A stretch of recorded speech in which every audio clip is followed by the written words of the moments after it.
Hello guys and welcome back to Talking with Tuheed. Thank you for watching, subscribing and listening. Today we have Emma on the podcast. Round of applause. Woo. How you doing, Emma? I'm good, thank you. How are you? Fantastic. For people who don't know what you do, what exactly do you do? So I am the founder of two businesses. So the first business is called The Calming Club, and I set that up in 2019 as a student. And that is a self-care stationery business that is designed to help people with anxiety make self-care part of their everyday. And inspired by my own journey of living with anxiety for 14 years now. And that was really my introduction into entrepreneurship, which led me on to founding Studio Self-Made, which is my current business that helps early stage freelancers and founders build their personal brands so they can attract opportunities. Yeah, guys, if you want to do that, I would highly recommend it for certain reasons.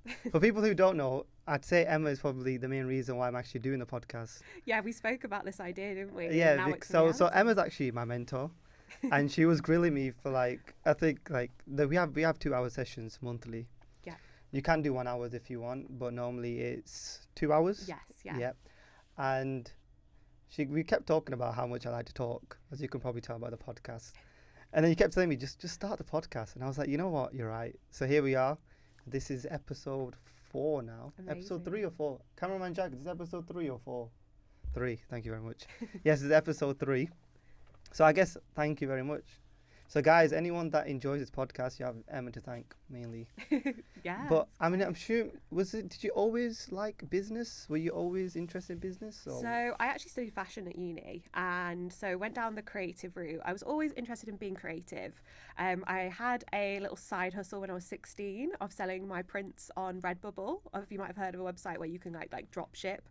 So I put my illustrations onto products and sold them on there. Didn't make many sales, but it was my first introduction into running a business and selling my products. And I think from there I just got a little bit of an interest in doing something for myself. So throughout uni I was selling like prints on Etsy and things like that, and just like dipping my toe into the world of entrepreneurship, but had no idea what running a business was like, and often saw business as somebody that was maybe a lot older than me, wearing a suit, like in a very official business capacity, and what I was doing was more just like creative and fun. So it wasn't until I started my first business that I really realised that it was an opportunity for me to explore that space. So yeah, definitely something I didn't think I would do when I was younger. So how did you go from that to your first business and then coaching? Or mentoring, I guess. Yeah, so I took the Work for Yourself placement year at Sheffield Hamlin Uni as part of my degree. There was a choice to either go into industry, so go and get a fashion internship, but often these were unpaid. They were in London, so it meant you had to relocate. So there was a lot of barriers, especially with somebody with anxiety, having to move to a completely different city, not knowing anyone there, trying to live when you're not getting paid is really difficult. So instead of that, I decided to start my own business, and then I just sort of dipped my toe into figuring out what I wanted to do with designing a product. So the Calming Club really started with trying to design a product that would help me. So I designed a set of calming cards, which are different illustrated cards that have cognitive behavioural techniques on, and they are designed to help you if you're feeling anxious or you're experiencing a panic attack, and really just went from there. But originally I thought maybe I would go into the fashion industry, but it didn't feel the right fit for me, and I much prefer having the freedom to do what I want to do, and then realising what I'd learnt along the way and how many people also wanted to start a business that were like me. That's what led me into the coaching and the mentoring, because I knew I could help them because I was like one step above them, rather than being like 10 steps down the line where it felt a little bit out of reach. I could help them with that initial step of setting up, developing that personal brand, and building something that they really enjoy as well. So yeah, that's how it kind of led me into the mentoring. So the Calming Club, is that still like active right now? Yeah, so I still work on the Calming Club. It's not as much of a priority for me right now as Studio Self-Made, but I still sell the products. So I've got a whole range of self-care stationery that I sell. I've worked with universities to send them out to prospective students, so sending them to year 12s and 13s that are interested in coming to uni, to help them see how university can support their mental health, and also show them that starting a business at uni is possible. And I also work with corporates, so selling the products wholesale so they can give them to their employees to help them with their mental health as well. So yeah, it's still a part of what I do, and I still love it because it's where it started, but yeah, it's not a main priority for me right now. So yeah. I mean, where I probably found you first was probably LinkedIn. Yes. And you're a big advocate for LinkedIn. Yes, I am. So yeah. do you want to tell people why if you're starting off a business or if you just want to learn from people in the industry, why LinkedIn is so important? Yeah, so I probably like you, when you're a uni student, you think LinkedIn is just so professional and it's so Yeah. scary and it's very corporate. And I think it used to be like that, but I think over the last couple of years, it started to move more into the creator space, which you'll see on other platforms like Instagram, TikTok, where people are creating content, maybe getting paid for brand deals, but they're really building a brand on their own personal brand to help them leverage their career, maybe get opportunities for themselves. So I really started taking LinkedIn seriously start of 2024. So I haven't been doing it that long, but Wait, by 2024? yeah, 2024. Oh, wow. So Okay. I was originally like trying it out, posting a bit of content here and there, building my personal brand while I was developing my first business, but never really seriously and never looking at strategy and kind of content creation as a real way to grow my business. So over the last year and a bit, I suppose we are where we're at now, I have really been posting consistently. So at least 3 times a week, building my own brand story, talking about what I do, talking about my mindset, talking about the behind the scenes of running a business. And that has allowed me to build a following, attract clients, work with different people that now see me as an authority in the industry. And I'm still definitely growing. I'm not 100% there yet,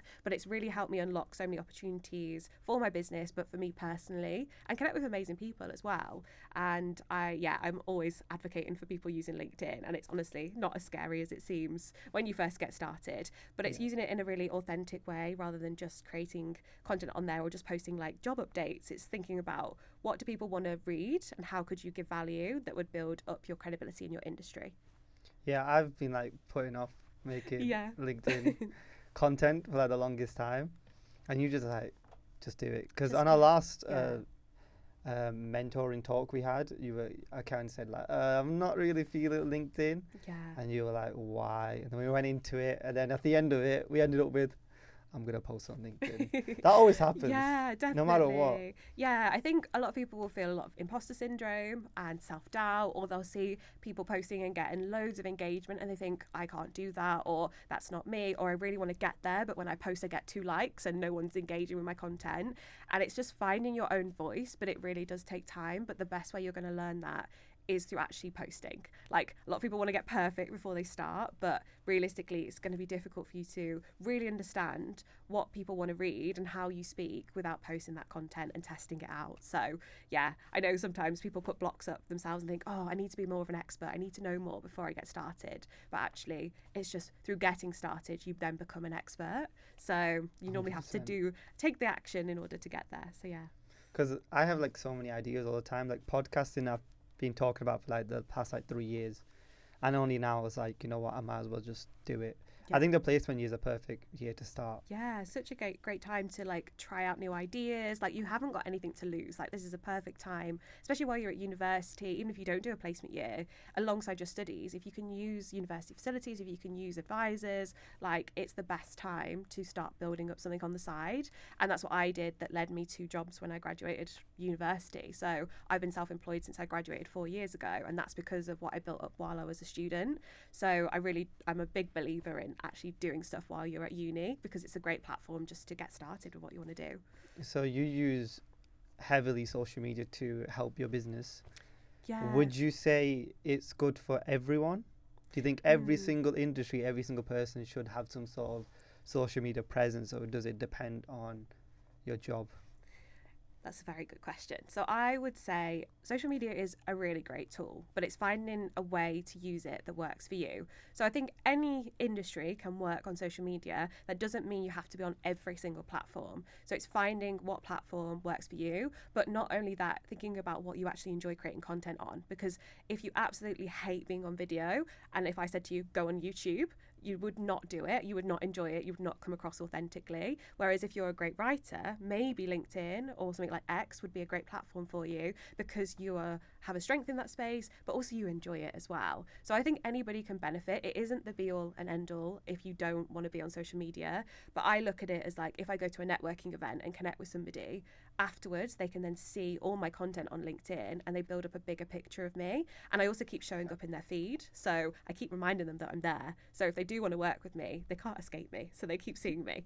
So I think that's a really good thing, that helping people stay in the know about what you do. So it's a great way to follow up, because you can't be at 100 networking events at once. You can only be at one, whereas you can be in 100 places online at once. So it's a really great way to expand your reach with that too. So yeah. Speaking of networking, how important is going to, well, like you said, you can't be at 100 at once, but how important is it to network and go to these networking events?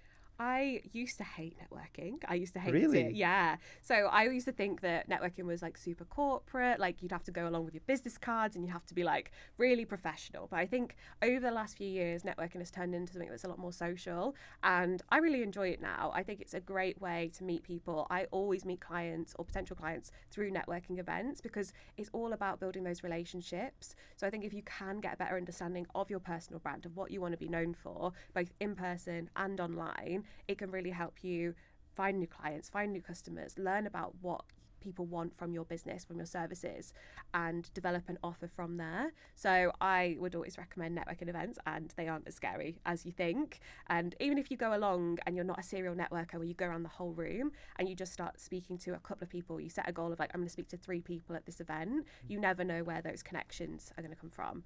And thinking about how you can just have that conversation rather than selling is so much more authentic, and you'll often get so much more out of it as well. So yeah, I always do recommend networking events. Yeah. How did you feel doing your first networking event?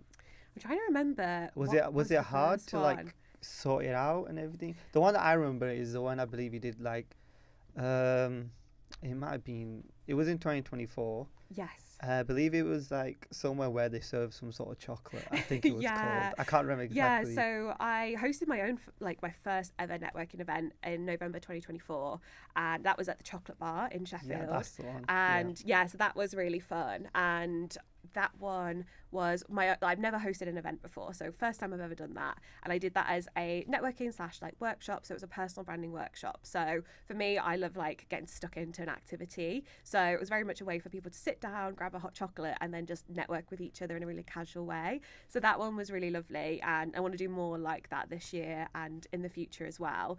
For me, it was quite different because I was starting my business during COVID and the pandemic. Mm-hmm. So often it was a lot of online networking. I was taking part in business programs and I never even met the people, but you'd see them on a screen. So you can't make as strong of a relationship if you don't meet in person, but that was like my introduction to networking. So after that, when I then went out into the world, when some of the restrictions were reduced and they could do networking again, it was like, okay, now I've got to speak to people, I've got to talk about my business. And that was my first like time of really experiencing that. So it was probably like 2022.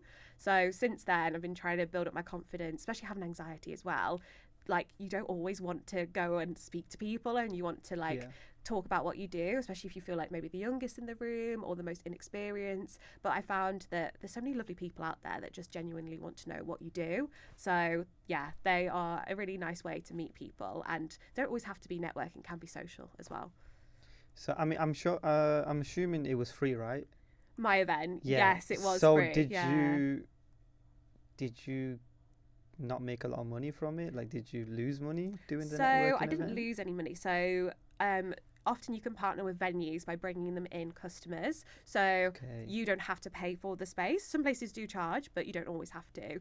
And for me, it was more a brand awareness piece. So I was marketing my new group mentoring program at the time. So that was a way for me to talk about what I was working on, show people what the group mentoring program would be like. So bringing people together to work on different things like this. So for me, it was very much a brand awareness piece. In the future, I may charge for events, but it depends on what you're aiming to get out of it. If you're aiming to get more awareness from your customers or your client base, then doing free events can be a great way to do that. But if you are trying to make money off it, then obviously charging for it, but then you have a bit more pressure on in terms of like selling tickets and kind of maybe getting guest speakers there and making sure that there's really like a lot of value in the event. So especially because we're based in Sheffield and there's not a loads of networking here as much as there would be in places like London and Manchester, I thought it was a really great space just to test out the concept and see whether it could work. So yeah, it was a free event at the time, but yeah. No, that's good, because there's like that.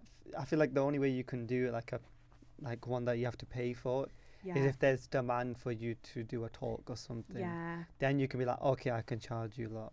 Yeah, exactly. And I suppose when you've got different income streams in a business, you don't always need to rely on, I suppose, those networking points or those connection points as making money for you, because they bring value in other ways. Like, people have become like mentoring clients off the back of that, join the group programs. So I've made money that way, but it doesn't necessarily have to come from those events. And it's great just to support like local businesses too. So bringing people into the chocolate bar may never have been there before. And then I can also offer that out to other businesses locally to say, look, we've got a group of amazing young people that want to get involved in the local area. They want to run workshops in these spaces. Could I have your venue in order to run this workshop? And most of the time they're quite open to that. So yeah, great way to make connections locally as well. I mean, I think brand awareness, I think, is also a really good way to do it, because I never actually got a chance to go to that event, but now I know about Chocolate Bar. Yeah, exactly. So even people that didn't go to the event, that might have just seen it on someone's story, now know about it. Yeah. So I think there's more than, even people don't come to it, you can still get people knowing about it. Exactly. And also leveraging my personal brand as well, like building up a following now, which is still small, but it's definitely growing. And I think the fact that I can use that and say, look, I've got these people I can market to that may have not been to your venue yet, been to your cafe or your restaurant, they may then find out about what you offer. So I think there's a lot of value in that too. So by building your personal brand, you might be able to leverage your audience to be able to access different things as well. So yeah, it's all about making connections too. So yeah. One problem I see a lot of people having in this day and age is they don't spend enough money on themselves. Like, they'll spend money on clothes and shoes, but anything where the result might take a bit longer, they might be a bit hesitant to pay for a service. But why do you think it's so important to have like a mentor or someone already in that industry to help you along the way? Yeah, definitely. Money mindset is such an interesting area. And I think I have come up against that quite a lot as people. Like, I really want to get the help, but investing in myself is a big barrier. But often you are your best asset. Like, if you think about if you've gone to university, how much you've spent on university, even though you don't see that money, the amount that goes invested into that, compared to that, if you look at what you can invest in like mentoring or even like memberships and things like that, then it's really a good way to develop your skills. And often then you'll be able to get more clients, you'll get job opportunities. It'll put you so many years in advance of where you would have been that you'll soon see that money come back to you like very, very quickly. So yeah, I mean, I'm an advocate for investing in myself. As a business owner, I always invest in myself. I have definitely got a very restrictive mindset when it comes to money, and I've really worked on that for a while to be like, I deserve to invest in myself and like see where that could take me. But so I can completely see that when I come across clients that are like, oh, I don't know whether I should invest. It's like, actually, this is going to open up so many doors for you. Give it a try, and then by the end of it, you're probably going to unlock so many more things than you would have done if you just tried to do it on your own. Because doing it on your own is very lonely too. So having somebody in your corner that can keep you accountable, can keep you on track, means that 3 months down the line, you'll be so much further forward than you would have been. Like maybe for you, with this podcast, for example, like that might have still been an idea that never would have happened. But having that accountability of me going like, okay, next session, let's have it set up, let's have your first one booked in. It means that you've got somebody that you've got to report back to say, have you done it, have you not done it? And hopefully that's helpful and helps people kind of stay on track with their goals and move it forward. Yeah, also big shout out to cameraman Jack, because he's also a big reason why this helped. He's the one who sets up all the cameras and everything. So guys, if you like the angles of this podcast and all the other ones to come, make sure you hit up Jack. But yeah, thought I'd give you a nice little shout out there, Jack. Feel like you deserve it. No worries, mate. But like you said, like you do want to invest in yourself, but what's that balance between investing in yourself, spending things on your business, but then also enjoying what you earn? How do you find that balance? Because some people say 80-20, some people say 60-40. What is your balance? What do you do? I think you've really got to find like what is important to you. So for me, I love working from really nice cafes. I love having the freedom and flexibility over my time. I love traveling, so I love going to different events across the UK to network with people as part of my business. So I will invest in the things that I enjoy, and a lot of the money in my business goes into building that lifestyle that I want. So the flexibility to do what I want, work on the projects I want, work with the people that I want, and that for me is luxury. Like that for me is feeling rich in my business, rather than maybe buying like expensive cars, expensive jewelry, like all that kind of stuff. Like it for me, that wouldn't be of interest to me. That's not saying it's a bad thing. Some people love that kind of stuff and that makes you happy, great.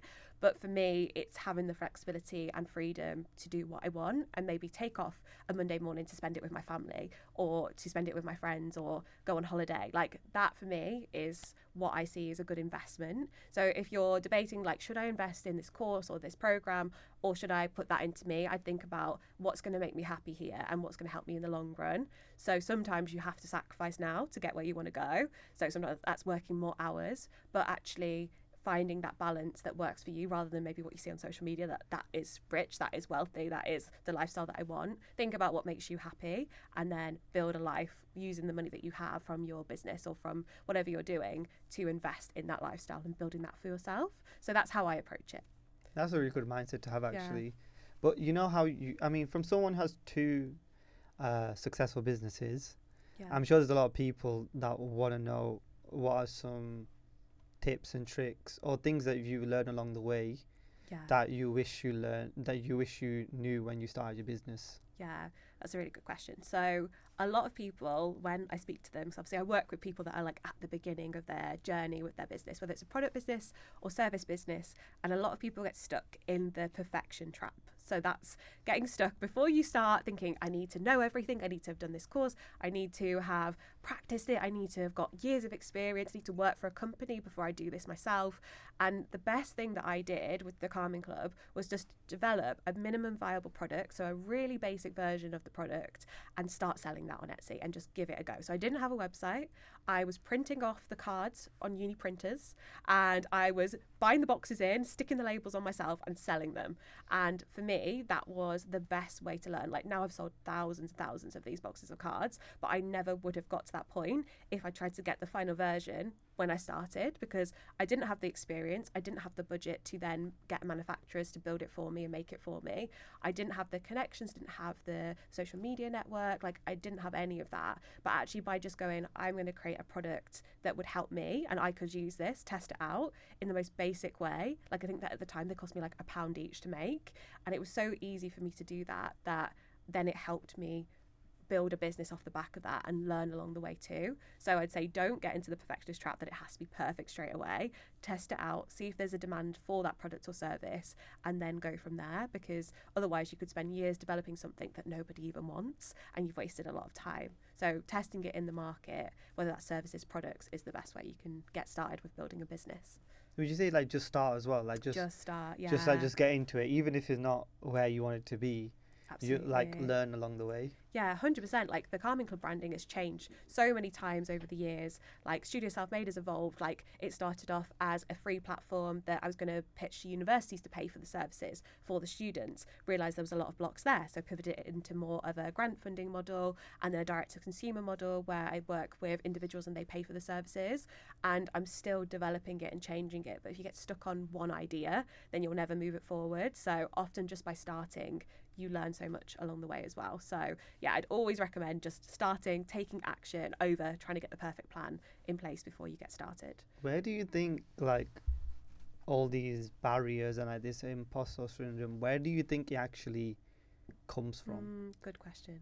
Yeah, I think it comes a little bit from the education system. So throughout from my personal experience anyway, throughout our time in education, often we're told to find the right answer. So we're always looking to get the right answer, get the best grades, kind of fit into a certain way of thinking. So when you're in business, there's not always one right answer. Like there's lots of different options. So we can often be scared to try things because we've never been taught that failure is okay.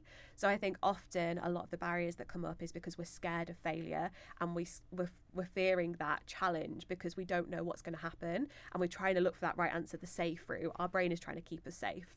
So I think often that imposter syndrome, that self-doubt comes from all of those internal barriers, the things that we've learned along the way in terms of our life that have now said we should be scared of failure, when actually failure teaches you the most. Like if you've ever made a mistake, you think, I'm never doing that again, I'm not going to do that. And it's like that one of those things that you learn so much from those failures more than the successes. So it's trying to just ease yourself into that failure, like easing yourself into maybe rejection, which is something I'm still working on. Like if I'm pitching to clients and they say no, it still hurts, but it's like, how do you go, okay, that hurt, but actually I'm still alive, I'm still fine, I'm still here, and the world is still spinning, so everything else is going to be absolutely fine. So just make yourself comfortable with the little failures and little rejections, and I think then you can work up to bigger things too. I feel like it's a big pivotal moment in someone who's doing business or anything related in life.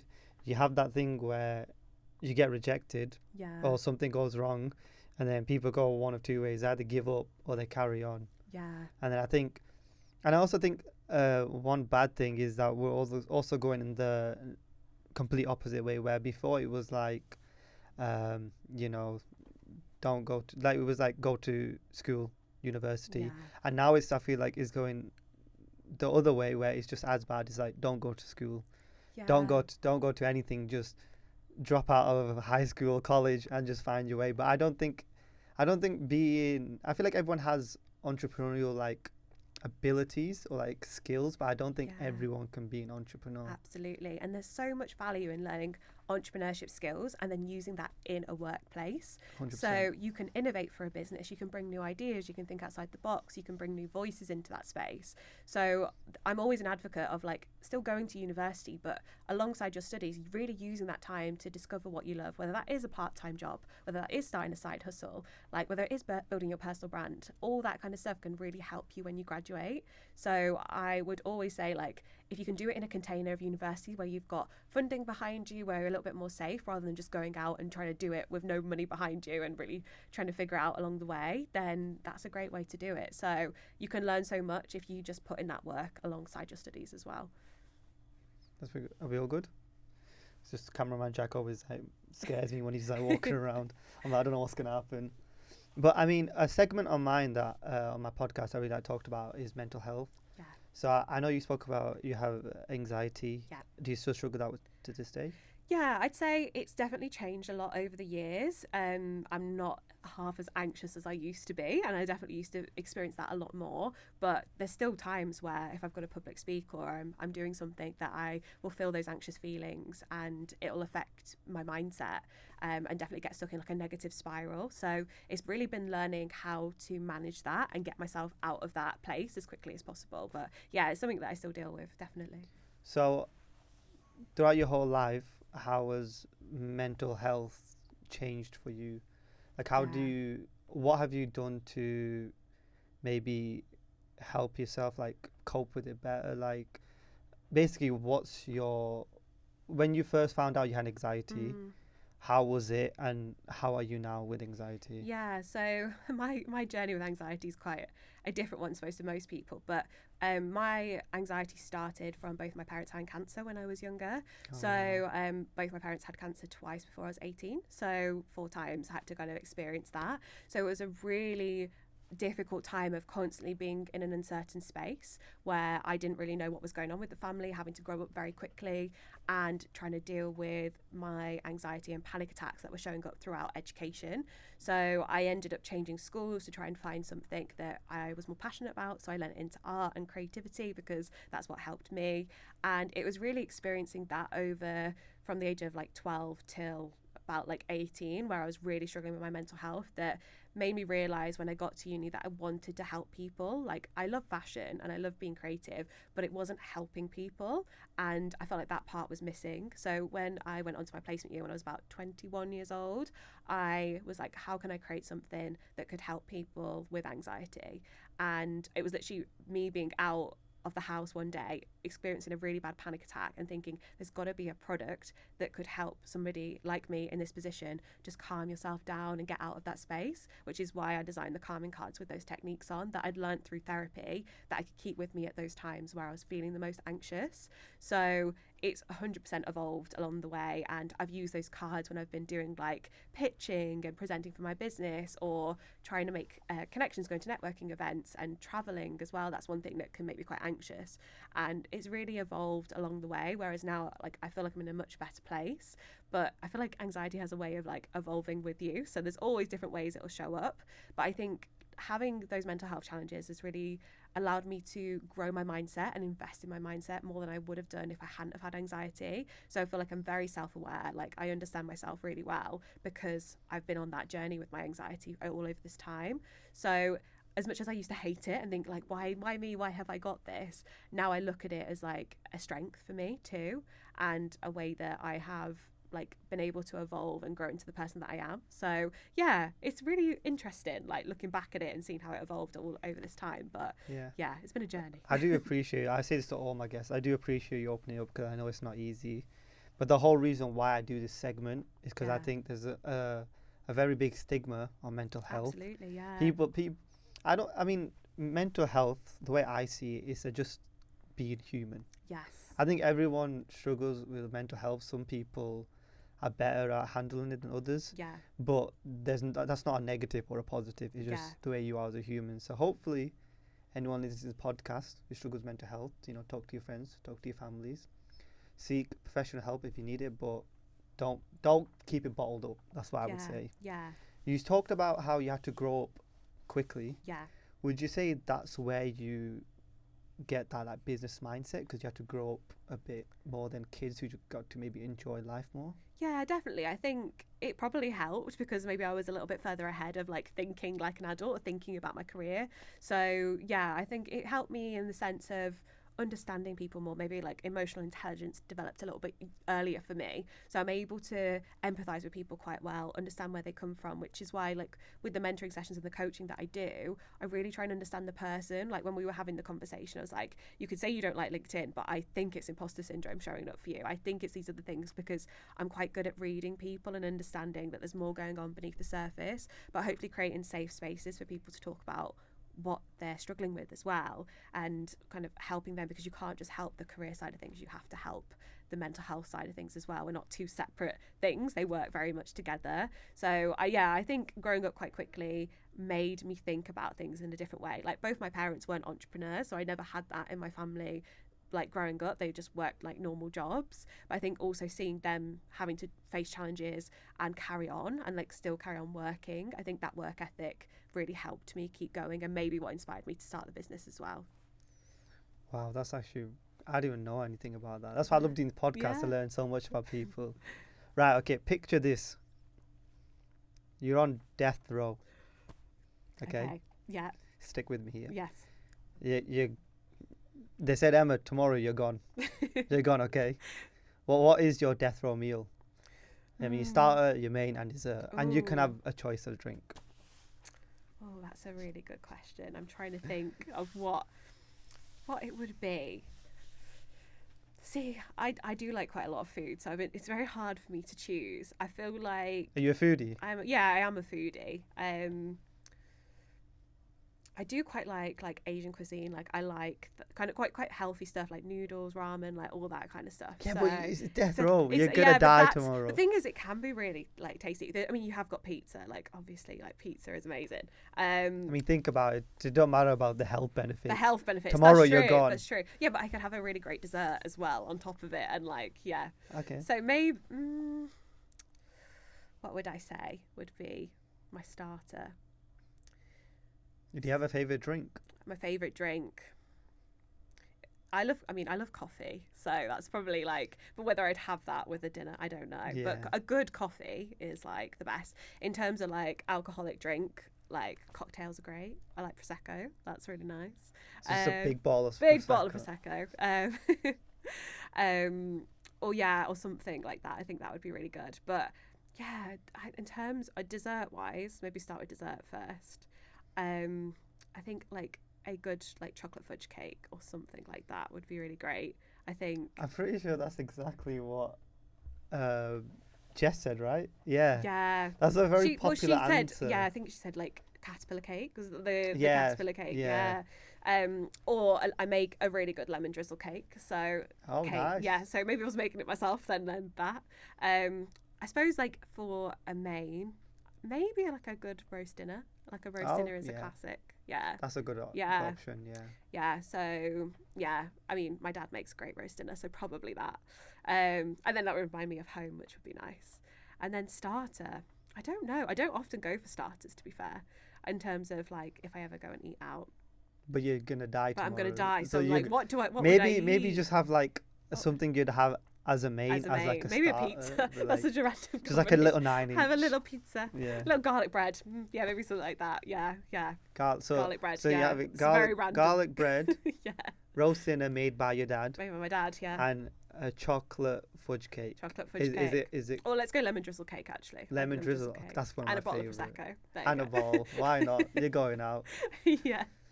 Okay, I feel like I'm meaning to start doing like a ranking system to this. Yeah, that's a very random combination Oh, of food, but okay. yeah. I'm gonna go Lucas first, you're second, and Jess is third. Oh, If I have to go off. I don't think I've heard Lucas's yet, so I'll have to. Listen. Do you remember what Lucas has said? I just remember something. I just remember his dessert. I think it was. I remember his drink. Oh, Pepsi Max Cherry. Oh, nice. Yeah. Yeah. That was pretty good. Actually, cameraman Jack, while you're here, we actually haven't heard your death row meal. What would it be, mate? Mine's a lot more than like everyone else's. Oh God. Considering I'm diabetic, I'm not gonna care about any of that.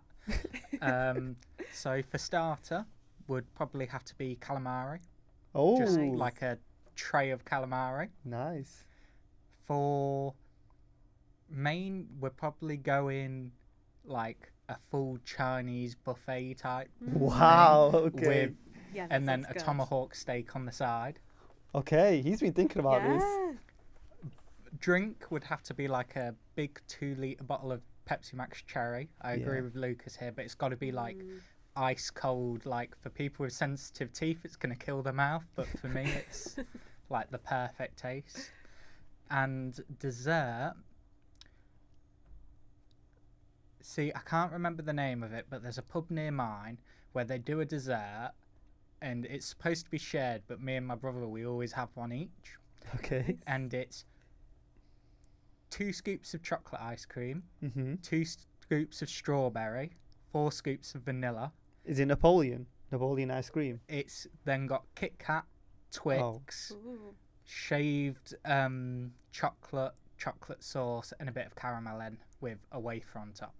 That's just called a bowl with diabetes, I think. Yeah, but like I said, You're I'm not going going to out. worry about my diabetes. No. If it's last meal on earth, I'm going out with a bang. Very true. Okay, I think cameraman Jack's might be first now. Yeah.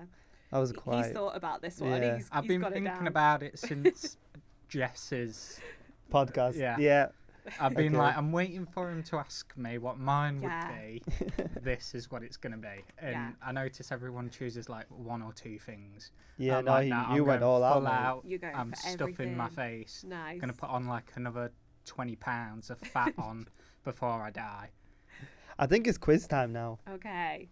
Emma, are you ready? I am ready. So what is the subject that you chose?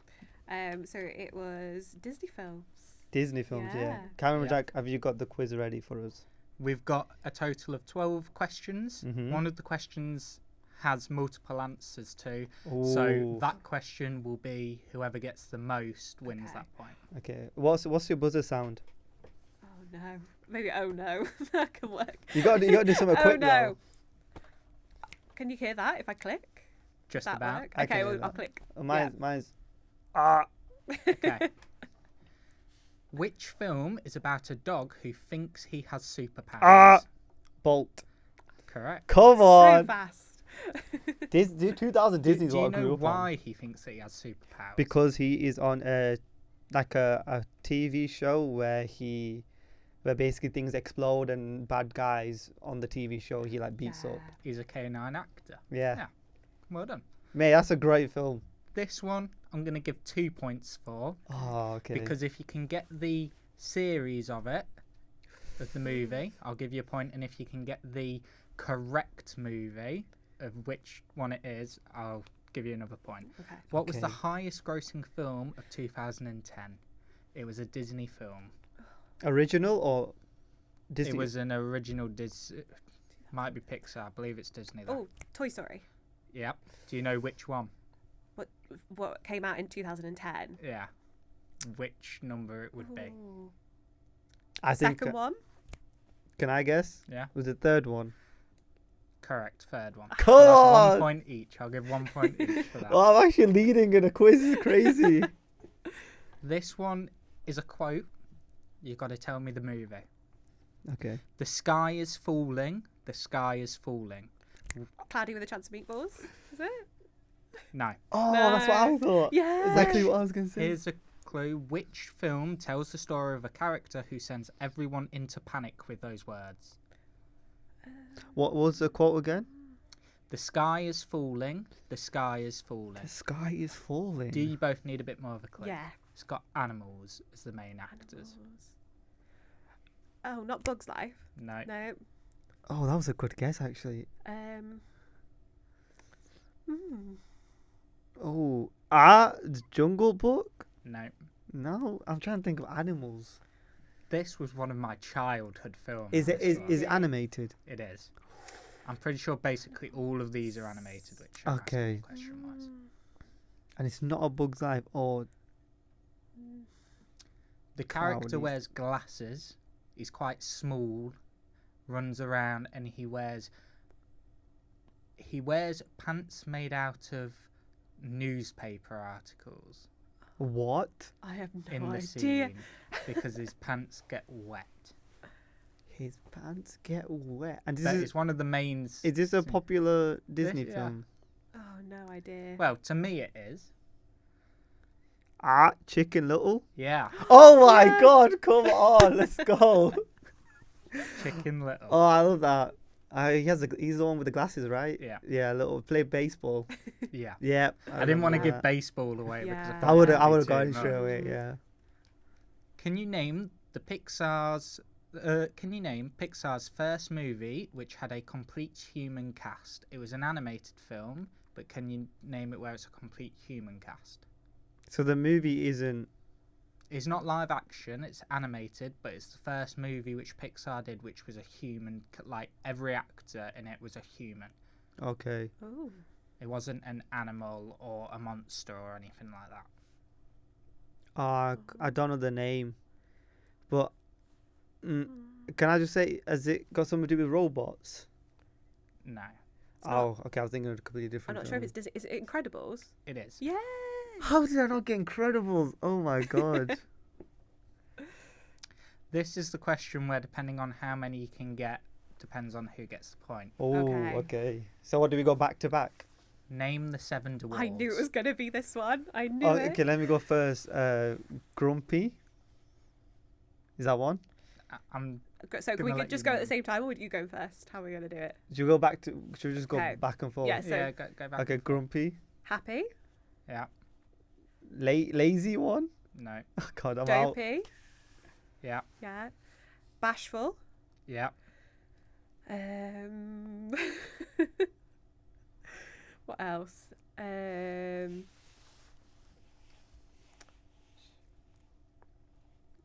Angry. Is that one? 2 start with an S. An S. Sleepy. Yeah. That's the one I was thinking of. Sleepy. Now there's 2 more. 2 more. And there's another one that starts with S. And what about the last one? A D. D. Yeah, I thought it was a D. D and S. D. Achoo. Sneezy. Easy. Yeah. Yes. And What's the other one?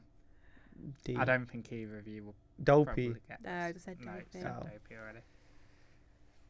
He doesn't seem to have a thingy name like the rest of them. It's not like named after. Doc. Doc. Oh yeah. I think I'll give you that point though because you Yeah. said more. Yeah. Thanks. So we'll give you that point. What experimental number is Stitch? Oh, that's a good question. What? Yeah. Stitch is a number, Is a ain't it? number. In the experiment, what number? Ah. 6. No. I don't know. Oh, what's the I never watched number? Lilo Stitch like that growing up. Is it between 1 and 10? Is it between 10 and 20? Is It's it between 1 and like 1,000? It's a Okay. 3-digit number. Is it like 101? No. No. I'll give you a clue. Tahid had a good guess with the first number. 777? Not 666. Was it? Was it that? What, Was it the what same did time? you say? 666. 666. Yeah. No. 667. No. Does it start with a 6? Yes. Does the second one 600? start with a... No. Does the second one start with a 6? No. 611. No. 600. No. 60. Right, I'm gonna call that 626. Oh, close. Okay. That's quite hard. Yeah. So I'm gonna give you 3 characters. You've got to guess the movie. Okay, let's go. These 3 characters are the Huntsman, Sneezy, Magic Mirror. Snow White Snow White. and Seven Dwarfs. Oh, how did I get that one? What film is about 2 dogs who find love? Lady and the Tramp. Oh, damn it. I just remember that spaghetti scene. Yes. Oh, man. Who was adopted by gorillas? Ah, Tarzan. Oh, Come on. slow on that one. I was going to Let's go. go. I know. I was answering it. You went. I was Right. like, I know what it is. These last 3 questions are the movie's log line, so how the movie describes it. Okay. A young inventor uses time travel to find family he never knew. What? A young traveller A young inventor inventor. uses time travel. This to one with find- robots, and he has spiky hair, and he has glasses. Yes. I don't know the name of the movie, but I know what it is. And he has, in one of the scenes, one of the kids has a black eye. Yeah. Is it robots? No. Oh, what Starts is it? with meat. Meet the what they're called? No, meet the Johnsons. No. Meet the Randalls. No. Meet the. Do you not know this movie? No. What? Oh, it's my Meet the childhood. Robinsons. Robinsons. Yeah, Robinsons. I have heard Oh. of that. Yeah. Man, I'll I give love you that point movie. because you're able to describe it to me. No, we can't do that. We No, can't you You do didn't get that. the name that though. I know, but it depends how. Wait, what are the This scores? one, if you, Yeah. I don't know yet. I'm not. How many did you get I right? don't know. This think I'm one, winning. You should think be you able are. to know if you know the movie because of the names. Okay. Jim Hawkins follows an intergalactical map in search of Captain Flint Trove. Say that again. Jim Hawkins Yeah. follows an intergalactic map in search of Captain Flint Trove. I have no No, I idea. don't. He has a flying ship with a sail on. Peter Pan. No, That's a such treasure good guess. planet. No, I've never heard of that. Treasure Planet. No. And this is in the 2000s. Really? You've never heard of that? No. That one was, I believe, slightly earlier than 2000. Okay. These are from like 1990 to. Okay, that's Okay. fine. Yeah. I've never even heard of No, I've not. anything Really? like that at No. all. That's surprising. Okay. What is it? Final question. What is it? It's about a guy who tries to find. What's the name treasure. of the movie? A treasure planet. I don't think No, I've I've seen not that. heard of that. Is this the He- last? He basically flies on like a surfboard type boat. With No. a, Okay. cool. Is this the last question? this is the last question. Should we make it 10 points? No. Whoever gets this. No. I'm winning. I'm giving Emma a chance here. We don't know if you're winning yet. No, I'm definitely winning, right? Are you both ready? Okay. This one will be about speed. Okay. Oh, God, okay. A cub who can't wait to be king. Click Ah. Lion King. Yeah. No, you know what's so annoying about that? Oh, Sure. That's favourite- why I said. You want to make this a 10 question? I mean, point that's one? great. I quite like that idea. yeah, so I won that one. Well, Yeah. Hold on. You know what's so annoying about that, right? Is Lion King's my favourite I film of all know. time. Oh, I hate that. I did not get that one right. Man. Well, Oh, no. I've added up the tally. Yeah. It was 6-5. Oh, Really? so close. It was 5-5 all the way up until that final question. And Emma won on 6. Oh no. Wait, what? Emma won on 6. You won on 5. You lost on 5. Oh, no. So if even you without got Lion so King- even without the plus 10, she would have won. Yeah. Whoever got that last question would have won. It was Oh 5-5. my God. I was making sure the podcast was fine. I was making sure it was recording still. Of course. Oh man. Technically, it was 15-5 because True. Speed wanted it a plus 10. No, let's so. forget about that. Wait, so which ones did I get right, and which ones did Emma get right? You want to go through the list? of Yeah, who let's got let's what let's right? go through the list. The first one of Bolt, You got that one. Tuheed got. Yeah. The highest grossing film was a point each. Emma getting the Toy Story, yeah, you got getting that which one. one? Yeah. Yeah. You then got the next one of Chicken Little. Yeah, that's 3-1 so far. Emma with The Incredibles. Okay, 3-2, Emma with The Seven Dwarfs. 3-3. Lilo and Stitch, neither of you. No, Yep. Snow White and The Seven Dwarfs. I got. Emma. Yeah. Yep. 4-3. Lady and the Tramp. Emma. 5-3. Tarzan, Tuheed. 5-4. Meet the Robinsons, I gave Tuheed because he was able Five. to describe it. 5. A Treasure Planet, We did neither get. of you got. And then Lion King at the end, which is your favourite movie. And you Do you know still got that's wrong. just like rubbing salt into the wound? It Yeah, had that's to why I be- chose that as the last question, hoping that Trying to you help wouldn't you. get it. Yeah. One day I'll win one of these quizzes. I Maybe actually all against right. me. I'm actually like happy about that one. I'm happy about what I did with that one. So Yeah. I'm not too upset. But speaking of movies, what are your top 5 Oh, that's of all time? that's a hard question. I don't know if I've got a top 5. Let me have a think. It doesn't have to be in order, but just like 5 of your Yeah. favorite movies, 5 of my favourite movies. stuff that you could watch and be like, yeah. So, yeah, what are my favourite movies? I feel like I've got a real mix. So, I mean, as we were saying before, I love a rom-com. So, there's a film called Letters to Juliet, which is a really cute rom-com. It's based in Italy, based on a true story of like a wall where they put letters to Juliet and Oh, like they write wow. love letters and they put them in the wall, and it's basically about somebody that finds a letter from about like 40 years ago and they go in search of finding that person. So that's very nice. In terms of something more sci-fi, like Interstellar's a really good film. Like I feel like that's a I good love classic. Interstellar. Yeah. Very good film. I love Avatar. I feel like that is quite nostalgic. Which I remember one? I like both of them. Okay. The second one made me cry. So yeah, I think they're both really good films. I think It's a masterpiece. first I one. might be hated here. I've never watched Avatar. Have you never What? not watched it? I've never watched Avatar. Avatar is great. And I Yeah. love movies, but I've never watched It's Avatar. so good. Like visually, it's stunning I as need, well. I need a new cameraman. You've never watched Avatar? Never watched Avatar. To be fair, I never played Minecraft, so I No. guess that's like we're on even playing ground. Even now, Yeah. is that what it is? But Avatar, really? Yeah, never watched it. Avatar was classic. Which Neither. Wait, surprises you haven't- most people because I like visual effects. you haven't even watched the Yeah. original? No, never watched it. See, at the time, I was like, going to go Wow. watch the second one. yeah. And then I went, because my dad asked me, do I want to go watch it? I went, I've never even watched the first one. Oh So, my gosh. god. and I'm one of those that if I've not watched the first one, I'm not Yeah. watching the second one. I need to know what's going on. Yeah, no, it's so good. Just Right, to Jack, drop that tonight- in there while... Jack, tonight go home and watch both Avatars. Just Got watch it, D&D man. tonight.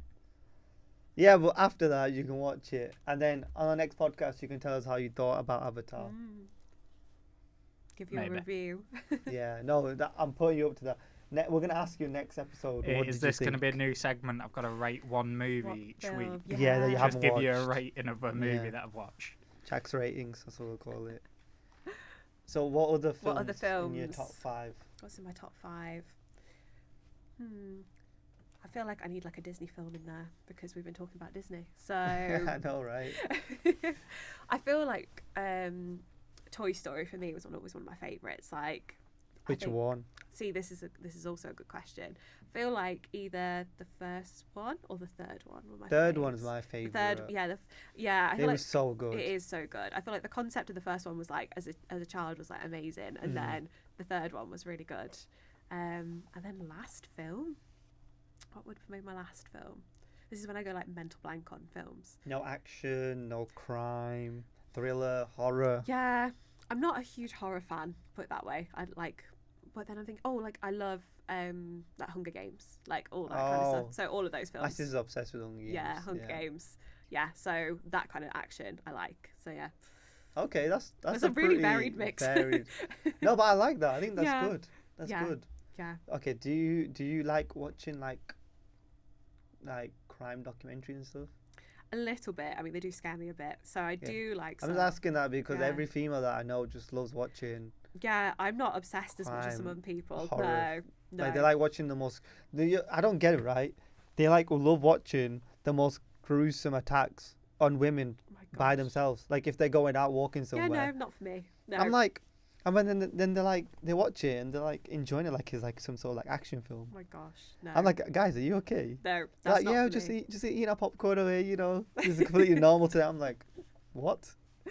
Yeah, so you're not. No, no. not for me. I think it would keep me up at night and give me nightmares. So, So no. no horror films. No, I don't. I'm not a massive horror fan. Really? No, like I mean, I like I don't mind scary things, not gory things. Like if there's lots of blood and So no Saw, no, no not that for me. Halloween, none of that. No, keep it nice and soft and yeah, rom-coms. Go back to the rom-coms.